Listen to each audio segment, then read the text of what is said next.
હું દીપેનભાઈ નારાયણભાઈ વાઘેલા, હું જીવસેવા ફાઉન્ડેશનમાં ટ્રસ્ટી તરીકે ભજવું છું.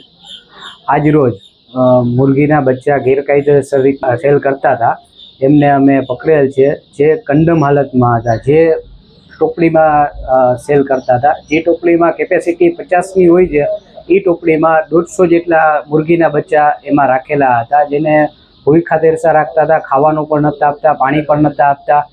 એ અમે જૈન દેરાસર પાસે, ચાંદી બજાર પાસે, અહીંયાથી અમે એની પાસેથી જપ્ત કરેલા છે.